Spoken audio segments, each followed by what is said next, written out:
প্রথম ২ ম্যাচের এক্সপেরিয়েন্সে হয়তো সকল ফ্যানরাই বুঝে গিয়েছে শ্রীলঙ্কা ২৪৯ রানের টার্গেট যখন দিয়েছিল ভারতকে, ঠিক সেই সময় ফ্যান বুঝতে পেরেছিল যে হয়তো রোহিত শর্মার আউটের পর আমরা হেরে যাব ম্যাচটি। এবং ঠিক সেই রোহিত শর্মার উইকেট পড়ার পরেই একের পর এক উইকেট পড়তে থাকে।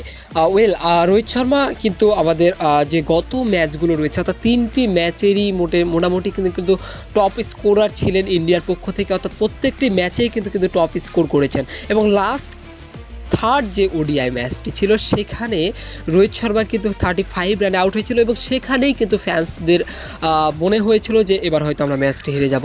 এবং সেখানেই আমাদের দীর্ঘ ২৭ বছর পর শ্রীলঙ্কা কিন্তু কোনো একটা সিরিজ জিতলো আমাদের ইন্ডিয়ার সাথে, যেখানে ইন্ডিয়া ব্যাটিং লাইন আপে ৯ জন অর্থাৎ ৯ নাম্বার পর্যন্ত কিন্তু ব্যাটার ছিলেন, যেখানে শুধুমাত্র কুলদীপ যাদব এবং আমাদের মোহাম্মদ সিরাজকে বাদ দিলে কিন্তু প্রত্যেকেই ব্যাটার ছিল, অলরাউন্ডার ছিল।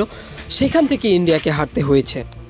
এখানে সবাই বড় বড় নাম, আইপিএলে যারা প্রচুর পরিমাণে ফর্ম দেখিয়ে এসেছে, the world king Virat Kohli, the world Prince Shubman Gill, Number 4 Shreyas Iyer, the dangerous wicketkeeper and batsman Rishabh Pant, the best spin all-rounder Akshar Patel.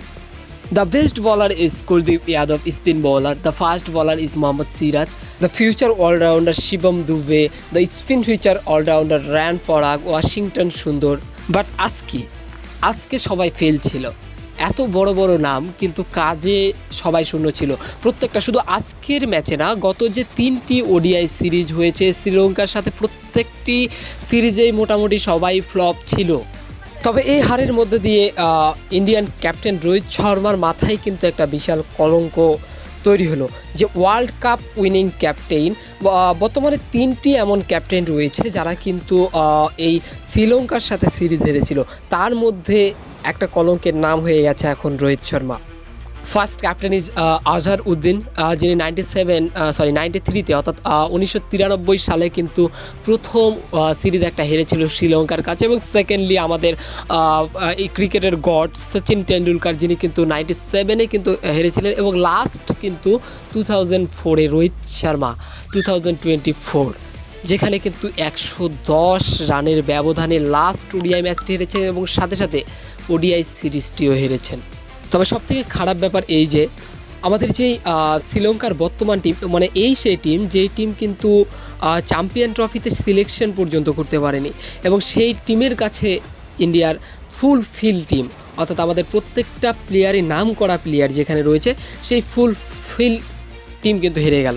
তবে সবথেকে খারাপ ব্যাপার এই যে শ্রীলঙ্কার টিমে ফুলফিল কিন্তু প্লেয়ার ছিল না, মানে মেইন প্লেয়ারগুলোও কিন্তু ছিল না, যেমন হাসিরাঙ্গা, মাতিসা পাতিরানা, মধুসংখ্যা, এরকম কিন্তু বড় বড় প্লেয়ারের নাম কিন্তু এই লিস্টে ছিল না। গম্ভীর এরাতে টি-20 শুরু করলেও এবং ভালোভাবে শেষ করলেও, অর্থাৎ আকাশ ছুঁয়ে কিন্তু আমাদের যে টি-20টি ছিল শ্রীলঙ্কার সাথে কিন্তু সেটা কিন্তু শেষ করেছে গম্ভীর এরা।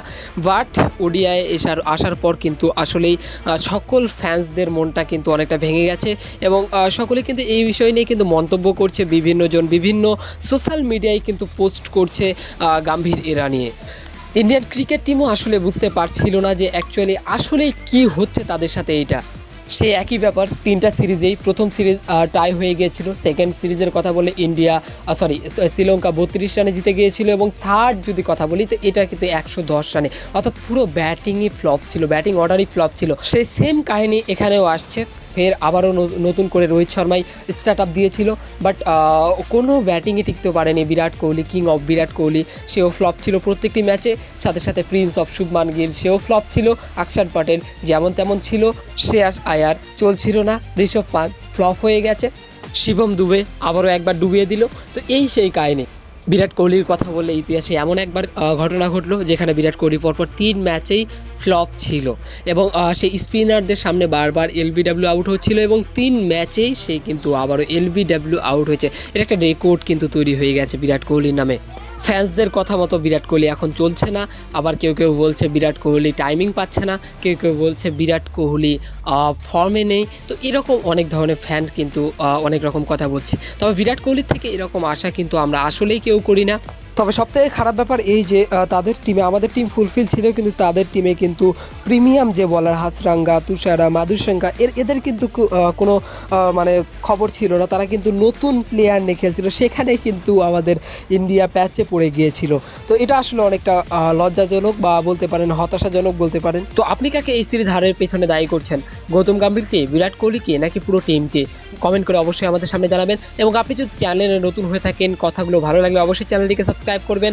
টাটা, বাই বাই, দেখা হবে নেক্সট ভিডিওতে।